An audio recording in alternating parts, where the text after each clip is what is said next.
Hello, everybody. Welcome back to another episode. I cannot believe we are in August. Christmas is right around the corner, and I am just thinking, where the heck did 2020 go? But anyways, let's get into this podcast. I'm super excited. And first of all, before we start, I wanted to thank our sponsor, PISA. If you haven't heard about them, they're a great organization for the OFS market. And if you want to find out a little bit more about them and get a membership, visit www.pisa.org. They provide training. They help in anything related with ESG, government affairs, diversity and inclusion, HSE, just tons of really great stuff that they can help you with. So, yeah. Yes, thank you, PISA, and we're really excited about today. This is going to be one of our first operators from the VP level on the podcast, Bill Langin, which he's currently the VP of Exploration for North America and Brazil for Shell. Bill believes in unleashing the talent of every individual is the key to success. He's been directly involved in opportunities that span the energy life cycle for Shell, from exploration through production, operations, and abandonment. With 17 years of experience working in the deepwater Gulf of Mexico and Brazil, the onshore United States, Oman, and Australia, while also contributing to other projects around the world. We just can't wait to share his story. Hey, Bill, how are you? I'm doing great today. Thanks, guys, for having me on, and I'm super excited to participate. It's such a great podcast to add that personality to the industry. So anxious to have the opportunity to contribute. Thank you. All right, well, let's start sharing your oil field story. Tell us a little bit about your background. What was life like growing up as Bill, and how did you end up in this beautiful industry? Yeah, it's an amazing industry, and I'm so excited to have the opportunity to share the story of. It's not just my career in the industry, but it's really, I'll call it my family's career in the industry, because of the diverse places we've lived. So my wife Jennifer and my two boys Tyler and Trace have had the opportunity to share this wonderful career with me. So maybe as we go, we'll touch on that a bit more. But for me, I grew up in northeastern Pennsylvania during the 1980s and 1990s in a pretty depressed region. It was an old coal mining region up until, say, the 1960s, and then some manufacturing emerged, but that moved away in the 80s with NAFTA. And so there wasn't a lot of economic stimulation, I'll say, as I was coming through. And I had single mom, two younger siblings at home. So times were tough, but I was really lucky enough to have the strong support of my grandfather. My grandparents lived not far from us. And he really drove into me a sense of discipline and dedication, and that I could accomplish anything, which I think came through his childhood. So he lost his father at the age of 10 in the late 1930s. And he had a mom and two sisters at home, and that was at a time when there weren't a lot of women, mostly didn't work. And he told me a couple stories in particular that always stuck with me. He would tell me that weekly he had to take his wagon down to the government food bank and collect their government issued cheese and peanut butter and sort of wheel it down the street. And he sort of used that as inspiration. He said, I never want to have to depend on someone else again, and I'm going to work hard enough and improve myself to the point where I can take care of my family and make sure I can support my loved ones in that way. And so from the time I was really young, from both the school point of view and the athletics point of view, he really pushed me to have that drive and that discipline, and told me that if you work hard, you can accomplish anything. He did work hard, and he ultimately, as he finished high school in northeastern Pennsylvania, he was offered a scholarship to play football at Penn State. But unfortunately, he had to turn it down because he felt he had to be able to still support his mother and two sisters. So he went into the Army and sent his paychecks home every couple of weeks to support his family, rather than go off and have the more maybe glorious lifestyle of playing football at a place like Penn State. And he was a paratrooper through the Korean War, and then ultimately came back to the U.S. and had several jobs since, and made a really nice lifestyle for himself and his family. But never lost that sense of really drive and dedication and hard work, and really was my inspiration as growing up. And I grew up playing football and wrestling, and with his support became good at both as well as a good student. And I was fortunate enough to get noticed by Princeton University for both academic side, but also the athletic side. And for me, when first had the coaches come to see me, I was a bit surprised. A person like me from a very middle class at best family in nowhere, Pennsylvania, had the opportunity to go to such a prestigious place. I just didn't never linked those two opportunities. But it turned out that there was really good financial aid programs, and they must have seen something in me that I didn't see in myself at the time. And so I was lucky enough ultimately to get accepted and go there. But that was just the start of it. It certainly wasn't an easy transition from a fairly suburban rural Pennsylvania town to a place like that. And it was a struggle at first. I think the academics were nothing like I had previously been exposed to, and I almost had to learn how to learn, if that makes sense to you guys. And it wasn't until I found geology during my second year there that I really fell in love with the academic side of things, and decided that that's what I love to do and wanted to do. That ultimately led me to an internship with Schlumberger in Midland, Texas in the summer of '98, which is a whole other experience, and beginning of my oil field career through that experience. Wow, that says so much about your family and your grandfather. I mean, thank you so much for sharing that with us. I mean, just to hear what he had to go through at such a young age, having to go and get food for the family. I mean, having that kind of, support in your family and like somebody to look up to, I'm sure was just very inspiring. Absolutely was. Yeah. So, and then you also mentioned that you got your first internship in '98, and I know that there was the oil market probably wasn't the best during that time, and it was towards another downturn. And I'm sure with the struggles and stuff that you heard from your grandfather, you were probably able to overcome a situation like that. But how did you deal with that? Just getting into it, and knowing what was going to happen. How did you deal with the downturn, and then what did you end up doing? Because I think last time we talked, you said something about getting a PhD during this time. Yeah, so I really enjoyed the internship with Schlumberger. It was a fantastic experience, and I love geology, so I certainly wanted to work in something related to earth sciences and the oil and gas field. But when I was in Midland that summer, I think oil went down to like $9 a barrel. So if you think we have it tough now, think about extended duration at $9 a barrel.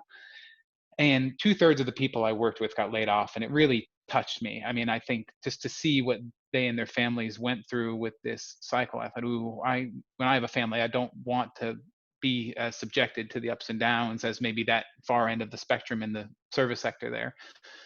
But I really wanted to work in geology. And so when I went back to school, I started talking to some of the professors and said, well, go to grad school and get a degree so you can maybe get into an operator type of environment and have a bit more insulation from that very pointed end. And again, coming from where I came from, never thought of going and get a master's or anything or PhD even. So I said, okay, that sounds great. And so I started looking into it. And when I looked into it, it's like, oh, if you try to, get into the master's programs, it's another couple years of full tuition. There's not as much financial aid. But if you can get into a PhD program, you can get that paid for. But this was a question of economics, right? So, I mean, if I can work hard and, get the grades and get the test scores to justify admission to a PhD program, and I can get my advanced degree paid for by either doing research or teaching, and I loved helping other students learn. So that was great for me. And ultimately, so yeah, began studying for the graduate exams and ultimately got accepted to Cornell into a program there where I had the opportunity to teach for about half the time I was there, and then as a research associate for half the time I was there. So ended up studying earthquakes in Tibet and the Himalayas. So super exciting project. And while I was there, Shell was recruiting, and I had two friends that had gone to Shell after their master's after 2 years, really enjoyed it. So during my third and fourth year, I kept in touch and said, okay, I think it sounds like something for me. So summer of 2003, I drove from Ithaca, New York to New Orleans, opened the door, was shocked at the heat and humidity. But from then on, I think have loved everything about my time in the industry. That's awesome. So that's how you kind of got from PhD into Shell. Yeah. Cool. So I remember when we first spoke, you mentioned that, throughout the first couple of years at Shell, you found through a data processing software that you guys were using, you kind of started analyzing the data sets and you realized that, something was wrong with the software, I think, or the equations to come out with the results. First of all, that's like, you're a genius, like, like looking at a software and saying, the equations are wrong here, Can you tell us a little bit about that story? But also more importantly, how do you bring such things up to an employer when you're questioning their systems, right? Yeah. So I guess for me, the experience of actually doing the PhD just makes you dive into the theory of things, and you're sort of required to not just going through a standard analysis. You actually have to go into the theory and maybe make some changes or tweaks to it. And I don't think I appreciated at the time how much insight that would give you into the different workflows, maybe in an industrial setting. Mm-hmm. And so when I came into Shell, my natural tendency was to not just say, go and apply the standard workflow, but then say, hey, could we do this better? Could we do this differently?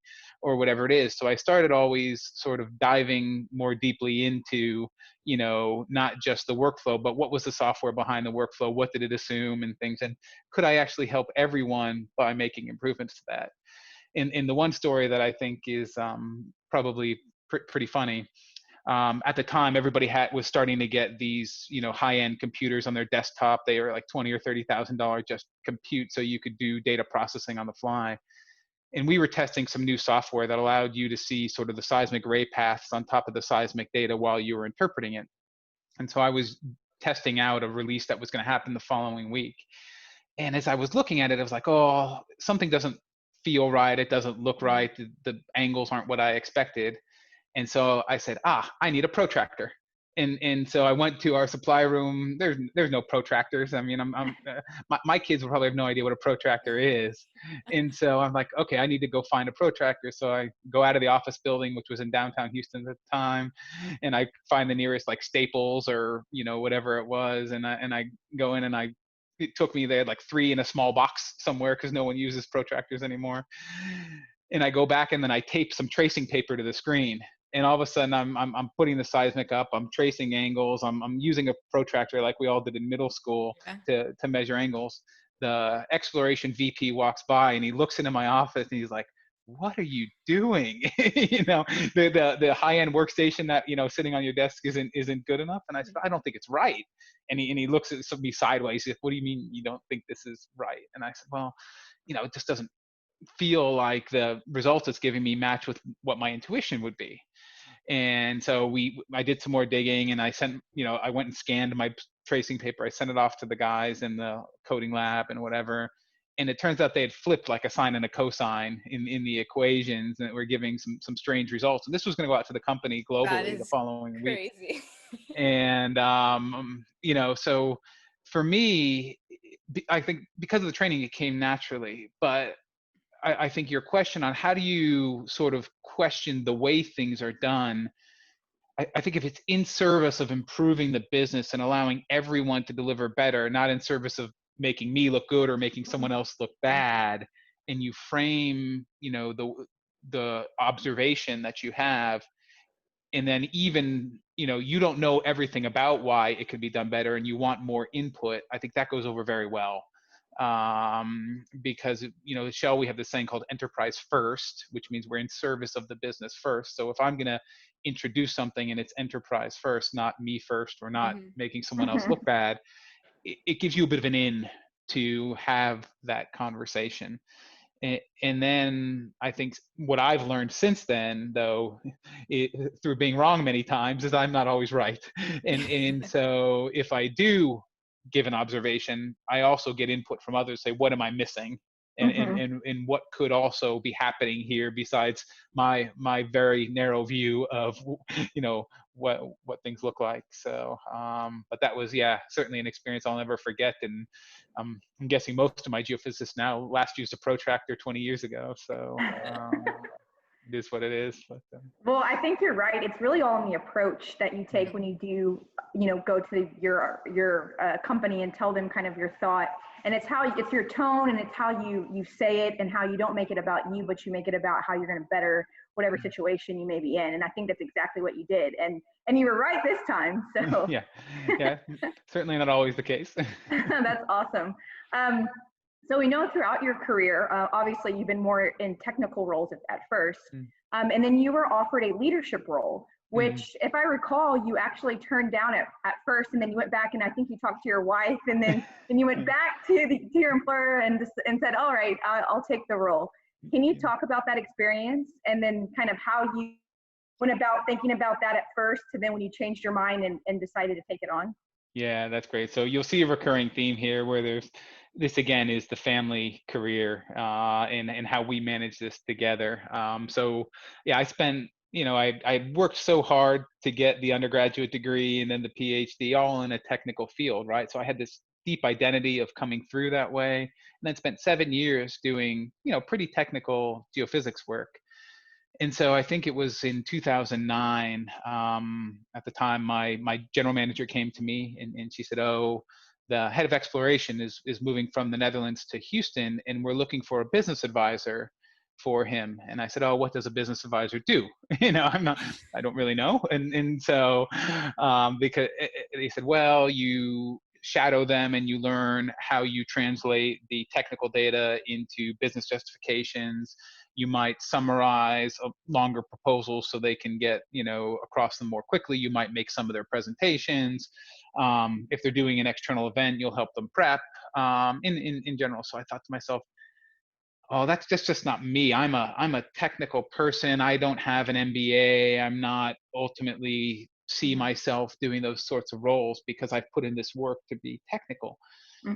And so I said, thank you for flattering me, but this isn't something where I think I can most benefit the company or something like that. Yeah.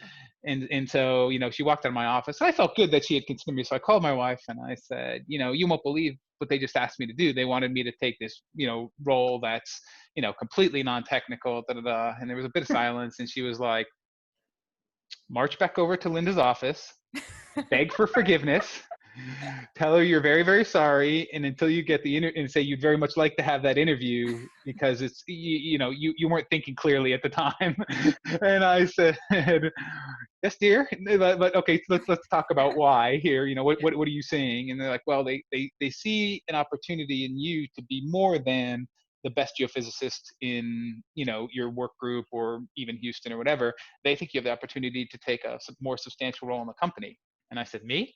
I just look at seismic, I make it better for everyone. And they said, no, yes, you can have the opportunity to impact. And I said, oh, well, I never thought of it that way. That was, I was so focused on making sure I was doing the best. And if I reflect on that, I think I developed this self-identity because I worked so hard to get good at that.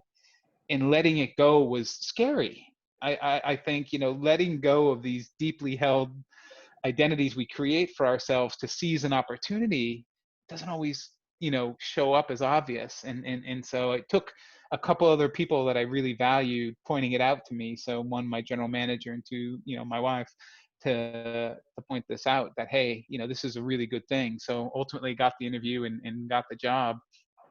And from then on, light bulbs going off left and right on how we translate the technical aspects of what we do into the business justification. So, and it turns out to be, life-changing when you get an opportunity to step into, leadership and management roles, ultimately, because it opens up then more of the world, which I've had the opportunity to visit since. So. Definitely. Well, shout out to your wife because, you're here now because of her. I think you'd still be looking at some seismic data. Yeah, exactly right. But I think a lot of people listening to this podcast will relate because I think a lot of times we do get these opportunities that we're like, me? Like, I'm not cut out for this. What do you see in me? And sometimes we don't see these things that others people do. And I think it's always that partner's job to be like, of course you deserve this, you know? And then you're like, oh yeah, you need some sort of prep sometimes, but that's really cool that she did that. Yeah. So quick one. So once you transitioned over into more of a leadership management role versus more of like the technical career that you had in the past, now you're starting to manage people. You're a leader. You have people working under you. What kind of management role did you realize that, you know, was your new identity? And how did you find managing different people? And give us a little bit of kind of like your leadership role. Yeah, it's my view of the leader I want to be has absolutely evolved over time. I think many of us that have the opportunity to start into leadership roles are chosen because we're kind of the best of our existing work group. You know, so usually maybe our boss leaves or one of the bosses in the adjacent groups leaves, so we get a chance to step into that role. And that's sort of was my first leadership experience. An exploration group, I stepped up to lead my peers. And I think at that time you feel the need to, you know, show your skill, show your prowess. And instead of maybe seeking to learn and so from others, at first you want to be the leader that everybody expects, not the leader that everybody needs. And I think people expect you to take charge and do this and that. And, you know, I think I started that way for maybe the first year. And then I quickly realized that that was a downward spiral, because the more I tried to do, the more I had to do. But the more I could enable my team to do, the less I had to do, and the less crazy my life was. So pretty quickly I said, okay, my leadership, I'm going to be the ultimate enabler of people. And so from about a year into that role, I said, I'm going to spend as much time with each individual as possible and figure out what makes them tick, what their hopes and dreams are, how can I do the best to unleash their talent. And that works well when you're on a small team. So that was a single team of, say, 10 people. As the roles get bigger, it's a bit harder to do that. And I think, you know, I had that job for maybe three years, and then came back to Houston with a group of, say, 80, and then went to Oman with a group of 200, and then went to Australia with a group of 2,000. Wow. And certainly you can't, you know, get to know everyone in a group of nearly 2,000 staff and contractors, half of which are in the field. And I had what I would consider a bit of a life-changing and career-changing experience in Australia. So we were definitely evolving safety culture in Australia. I think Australians have a very can-do attitude. Things will be all right, and don't always like to admit when we're struggling. And during a particularly difficult time, we had 6 or 7 really significant safety incidents over about a 3-week period. We had a cell phone tower fall on its side while they were building it. It almost fell on 2 people, which could have killed them. We had a really significant dropped object on a rig. But the most severe is we had a water tanker on a dirt road tip on its side, and the driver luckily only separated his shoulder, but obviously if it had rolled, it could have been significantly worse. And so I was really struggling. I was the GM of the asset at the time, and all these different things were occurring in the different divisions. So they didn't really see and feel it. It only came up to me. And I thought to myself, but I'm geophysicist. I don't know how to tell a gas plant operator how to do better. I don't know how to tell a rig hand to do better. I don't know how to tell a truck driver to do better. And for 3 or 4 days, this was all that was on my mind. And so I said one day I went in and I said to my team, this can't go on. You know, and none of them had the cumulative effect that I had because it was so dispersed. And I said, so we're going to stand down this afternoon at 2. And that was like 6 hours across the asset, all 2,000 people. And they said, okay, what are you going to say? And I said, I haven't figured that out yet. So I don't know. But so I went and I locked myself in a tiny room for a couple hours. And I thought, okay, what can I actually do? Not an expert in anything, to help here. And it just came to me. They need to know that I care about their safety first and foremost about anything else. And they need to be empowered to take their safety into their own hands and the hands of their team more than anything else. So actually, I don't need to tell them what to do. I need to empower them to do things the safest way possible. So I worked through, and we came up with three principles that everybody could see themselves in, all around safety. And So I felt okay about it. I had a couple trusted allies that I used as sounding boards before the call. And so then we had this call in the afternoon. It was 7 minutes. And at times it got quite emotional for me because of the potential impact on people and their families. And at that 7 minutes, we said, okay, back to work tomorrow. But all of you are empowered to work as safely as possible and take however long it takes, and a couple other things. And within a couple of days, a couple hundred feedback notes saying that was the most sincere leadership approach to safety people had ever heard. Wow. And they actually felt that we truly cared about their going home to their families safe every single day. And so for me, as I was sort of reflecting on that, I just did some Googling around care, and I came across a quote from Maya Angelou. It says, actually, most people will forget what you say to them. A lot of people will even forget if you've done something for them, but people will never forget how you make them feel. Mm-hmm. And this chemical reaction around feelings inside will ingrain a positive or negative reaction depending on how you make them feel, that even if they don't remember what it actually was. And so from then on, I've become very explicit around trying to make people feel cared for when we engage them, and especially the field staff in this space. And for me, from then on, I've decided I want to be the leader where when you've left an interaction for me, you know that I truly care about your safety and your ability to do your job in the best possible way. And it's my job to make that happen. And so very explicit around the interactions in that space. And for me, it's come over, several assignments and growing in scope to try to figure out how I do that most effectively across different groups. That is such a great story. I'm so glad you shared that with us. What I really like about it is, in the beginning, yeah, you had a smaller team, which, yes, it's easier to go one-on-one with them. But when you have a massive team, like 2,000 people, doing something like you did, which is to stand down, everybody has to listen, everybody stop doing what they're doing, and doing a short 7-minute, which means everybody's attention span is listening for those 7 minutes, and to touch them in a way that you couldn't do otherwise. I mean, I can imagine they probably still remember that today, which is probably why it was so impactful. It's amazing how something so small like that can change people and also changes their perception on the company. So that was really great. And I'm sure that's another reason why there was a time when you were actually in Oman, and I remember you told us about when we first spoke with you, and you said there was a woman who you were working. I think she was working under you, and she was taking on a lot of work, and it was her quality of life, work-life balance was suffering. And we know, just working in oil and gas alone, that a lot of people deal with this, and they come to like a breaking point in their career. Yeah. What advice do you have for those who find themselves currently in that place, and what advice did you give to her? Yeah.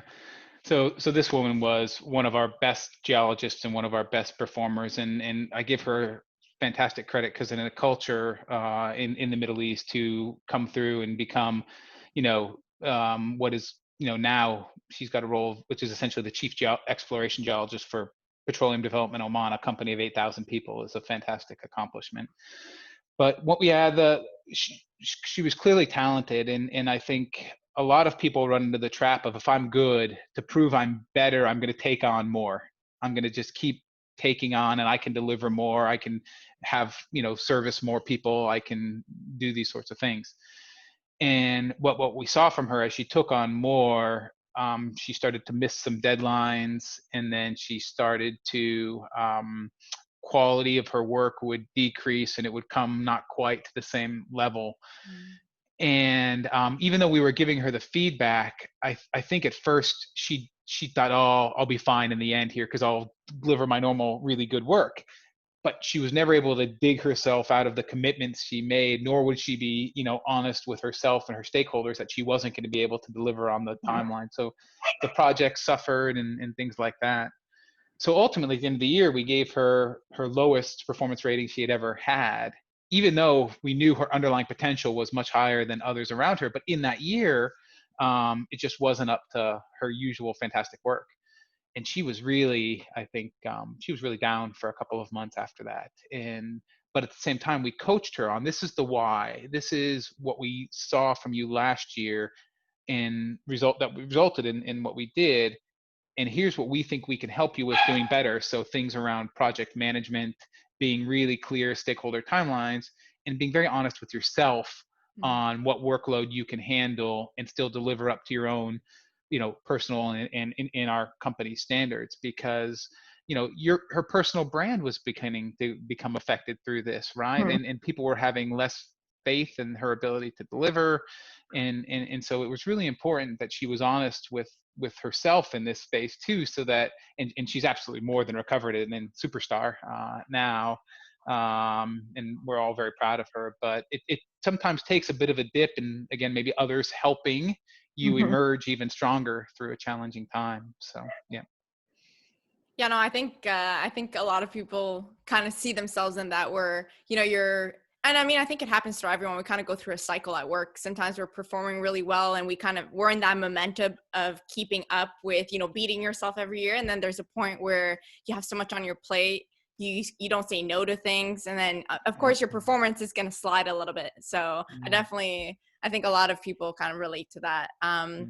Quick question on diversity and inclusion within Shell. I know you guys are a big leader in this. You promote it very much so throughout all social medias. I've always seen Shell as, a leader in this space.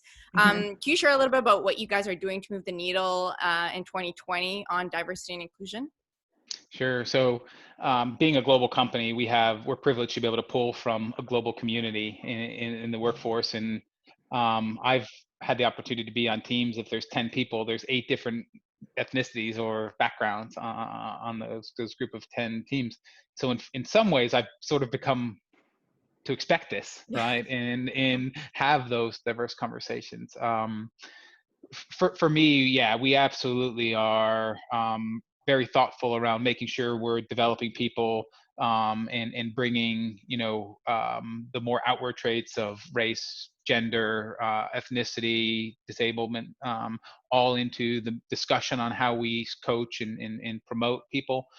And then trying to be more cognizant of the less obvious traits around, religion, sexual orientation, and all those things, to make sure also that we drive true inclusion in the discussions. Because to me, the diversity is something that you can kind of measure through statistics, but it's inclusion that truly enables outstanding performance. Because the problems we're facing are really hard. I mean, as an industry, if it was easy, other people would have already done it, and we wouldn't go through these ups and downs. So we need to be able to have everyone unleash their talent every single day and feel free to bring them whole selves into that conversation. And if for any reason you feel held back from doing that, I'm losing, the company is losing there. And so for me, I really try to focus my attention on making sure that everyone feels deeply included in the conversation. And, I don't care, what your specialty is. If you don't understand the problem we're working on, or you don't understand why we're doing something, let's bring it in, let's have a conversation. So, our finance manager absolutely needs to be asking questions around the geology on the prospect if she doesn't understand it, and feel free to do so, because maybe we're so deep in the details we're missing something. Even with some of the expertise we have, we don't get everything, and it's that ability for people to really bring themselves that's crucial, I think. So and I'd encourage all leaders to do the same. I absolutely feel we make the best decisions when that true inclusion is there. I really like that you touched on inclusion, because you're right, with diversity, it's very easy to say, oh, well, look at my numbers. But how do those feel inside the organization? Do they feel included? Are they included? And are they even going to stick around? Because if your numbers are good, but they don't feel included, then they're probably not going to be here next year. So I really, really like that you said that, because that's the first time I think I've heard somebody really say, like, it's the inclusion part. One thing that we have noticed that a lot of companies struggle with is that promoting within to have more diversity and inclusion, but maybe not having the ability yet for that role that maybe they're being promoted to. How do you stop that cycle within a company where you're not just trying to hit those numbers, but you're really providing, the right people in those positions? It's a great question. And I think one of the key elements that I've really tried to turn my mind to if you look at a lot of job descriptions in the oil and gas industry, it'll say, okay, we need 15 years of experience operating in this environment. Da, da, da, da. Well, you're only going to get the same thing you've always had if you look for the people that have that 15 or 20 years experience in oil and gas and this and that. So I think it's really important for us, particularly as leaders, to open our minds to, it's not the experience I need, it's the commitment, the ability to learn, the delivery, the relationships, and then we can get really, driven, intelligent people to apply those to the problems we have. And so what I really look for are the, more the softer pieces combined with, maybe some basics of the oil and gas industry to bring those to the problems we have. Because for me, otherwise my talent pool is getting more and more limited as people retire, right? And as people with that amount of experience go. So I want really driven, motivated people that want to learn. And, I just don't see the need to have had 20 years doing this or 25 years doing that. We have experts in the fields that can complement the leadership or the management in that level. So that's one element, is really focusing, I think, on the more integration skills, the leadership skills, and the real drive to learn. But then when we do bring people in that we perceive as maybe having some gaps, we can do that, but let's support them. Let's understand what those areas are and make sure and be open about it. I think, some of the time when I've seen this not go well, it's because we kind of throw them into the fire and expect them, to come out unscorched. Well, we knew from the beginning there were some issues. What did we do as leaders to support their development into the role? Because one of my philosophies is, I want to bring someone into a role that can about do half the job and develop into half the job. Because if I bring in someone that can nail it from day one, they're going to be bored in a year. Right. And so my philosophy when I bring people in is really, okay, let's talk about the part of the job I'm 100% confident you can nail, but then what are the few key elements where you can really, further develop into the role, and make sure that, we support you in those elements. I like that. And I think that's what's important too, is when a lot of people do get into a new role, and like you said, they still need that development, is a lot of times it slacks in the sense that no one follows up on the training, on the coaching, on the improvement of that employees to, fulfill to the best role that they can be in. So I think sometimes it's good as employees to advocate for yourself. And if you are in that space and, people may have dropped the ball because, everybody's kind of running around trying to take care of their own career, it's okay to ask and say like, hey, I'm still not comfortable. I'm still lacking in this department. Can you help me? And always ask for coaching and improvement in that area. And I kind of want to jump to a different kind of subject with Shell. Usually when I think of Shell, I think of like innovators, always think of the environment, all the kind of promotional stuff that you guys go through. I know you guys said that you are looking into reducing net carbon footprint. You're a big leader in this industry on that. What are you guys currently working on, and things that you can share about how you guys are, helping the environment? So you might have seen that we came out a few months ago with this ambition to be net zero emissions by 2050, which, we were the first to do so. And, in exploration, that scares a lot of my explorers, obviously, right? Because we are the very front end of that chain. But when you break down that ambition, it's really important to understand some of the details around that. So if you look at GHG emissions, you can break them down into three different components. There's what we call scope 1, which are kind of like emissions that leaks from our plants. The things that happen by accident, or that the systems are designed to vent when we have safety issues, that sort of thing. So the leaks that occur because we're operating an upstream facility or well or something like that. There's another element called scope 2 emissions. And that's the energy we consume in order to run our operations. And so when we run compressors, whether we electrify or diesel, how much energy and what are the emissions that result from there? And then there's scope 3, which is the carbon intensity from the products that we sell to customers, and then the ultimate, combustion or whatever it is of those products. Scope 1, the upstream part of that, is well under 10% of Shell's carbon emissions. It's even well under 8% of our total net carbon footprint.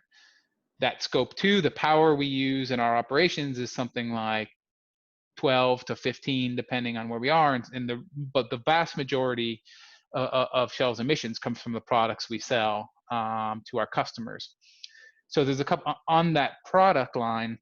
We're working across different industrial sectors to look at sectoral decarbonization. So how do we help the different product lines and customers ultimately decrease the carbon footprint through different manufacturing of products, substitution, whatever it is. So there's lots of work going on there. On scope 2 emissions, which is, say that 10 to 15%, we're looking at where can we partner renewables to run our, to provide the power to our plant. So in Australia, we've recently taken final investment decision on a solar plant that will power our compression stations in one of our areas. So yeah, we will, instead of drawing power out of the grid, which is largely coal-fired in Australia, we will build a solar plant next to one of the gas plants and draw the power from that solar plant to run the compression stations. That's really neat.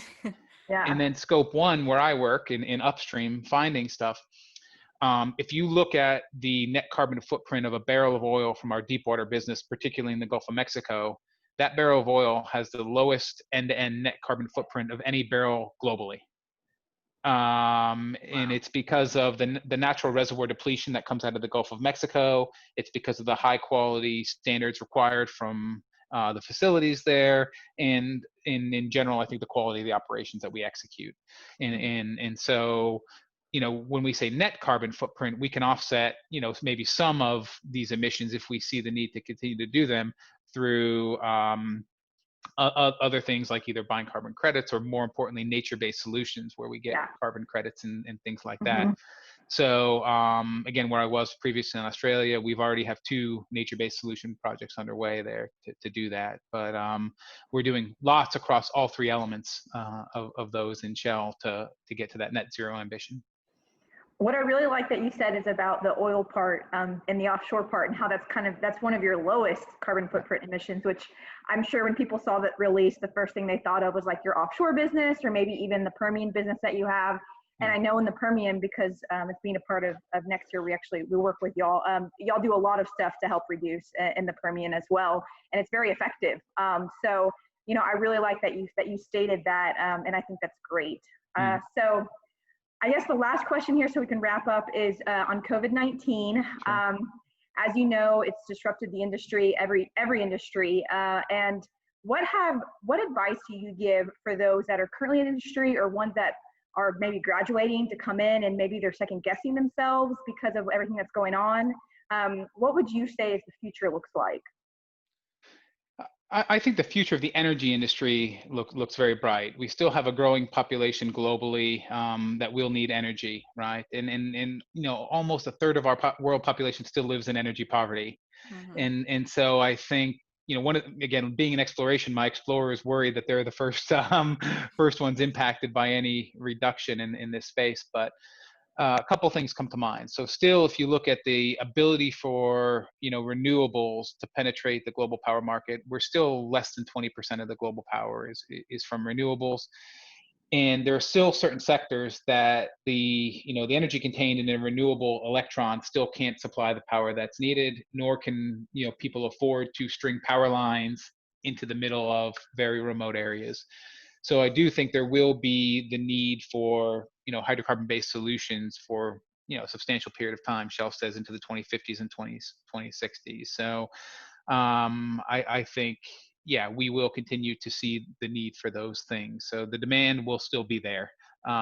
People will start to travel again. Cars will start to drive again. Jets will start to fly again. The demand will recover at some point.